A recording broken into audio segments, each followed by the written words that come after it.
কবিগুরু রবীন্দ্রনাথ ঠাকুরকে সশ্রদ্ধ প্রণাম জানিয়ে শুরু করছি আমাদের আজকের নিবেদন। কবিগুরু রবীন্দ্রনাথ ঠাকুরের পূজার সাজ। আশ্বিনের মাঝামাঝি উঠিল বাজনা বাজি, পূজার সময় এলো কাছে। মধুবিদু দুই ভাই ছুটোছুটি করে তাই, আনন্দে দুই হাত তুলে নাচে। পিতা বসি ছিল দাঁড়ে, দুজনে শোধালো তারে, কি পোশাক আনিয়াছ কিনে? পিতা কহে, আছে আছে তোদের মায়ের কাছে, দেখিতে পাইবি ঠিক দিনে।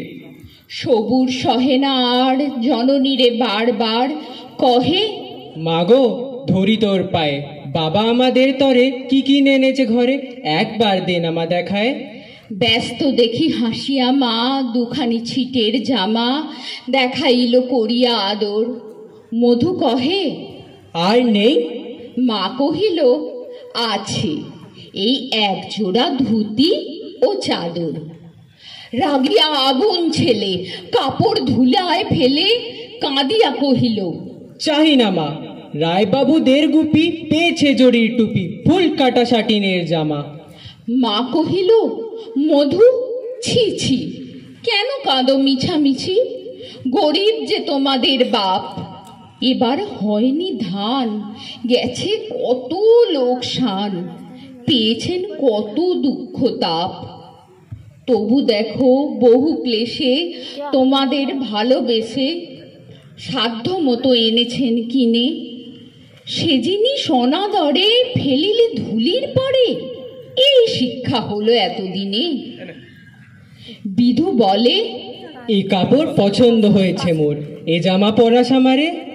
মধু শুনে আরো রেগে ঘর ছেড়ে দ্রুত বেগে গেল রায়বাবুদের দ্বারে।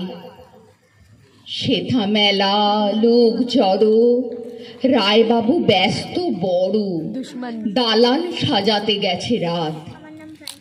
মধু যবে এক কোণে দাঁড়াইল ম্লান মনে, চোখে তার পড়িল হঠাৎ। কাছে ডাকি স্নেহ ভরে কহেন করুণ স্বরে, তারে দুই বাহুতে বাঁধিয়া। কিরে মধু, হয়েছে কি তোরে যে শুকনো দেখি? শুনি মধু উঠিল কাঁদিয়া, কহিল, বাবা আমার তরে এনেছে ঘরে শুধু এক ছিটের কাপড়। শুনি রায় মহাশয় হাসিয়া মধুরে কয়, সেজন্য ভাবনা কি বা তোর? ছেলেরে ডাকিয়া চুপি কহিলেন, ওরে গুপি, তোর জামা দে তুই মধুরে। গুপির সে জামা পেয়ে মধু ঘরে যায় ধে, হাসি আর নাহি ধরে মুখে, বুক ভুলাইয়া চলে, সবারে ডাকিয়া বলে, দেখো কাকা, দেখো চেয়ে মামা, ওই আমাদের ভিতর ছিট পড়িয়াছে শুধু, মোর গায়ে শাটিনের জামা। মা শুনি কহে নাসি, লাজে অশ্রু জলে ভাসি, কপালে করিয়া করাঘাত। হই দুঃখী হই দিন, কাহারও রাখি না ঋণ, কারো কাছে নাহি পাতি হাত। তুমি আমাদেরই ছেলে, ভিক্ষা লয়ে অবহেলে অহংকার করো ধে ধে।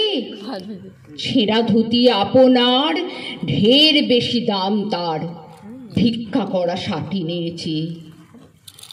আয় বিধু আয় বুকে, চুমো খাই চাঁদ মুখে, তোর সাজ সবচেয়ে ভালো।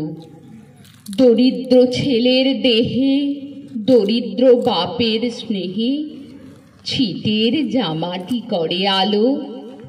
নমস্কার।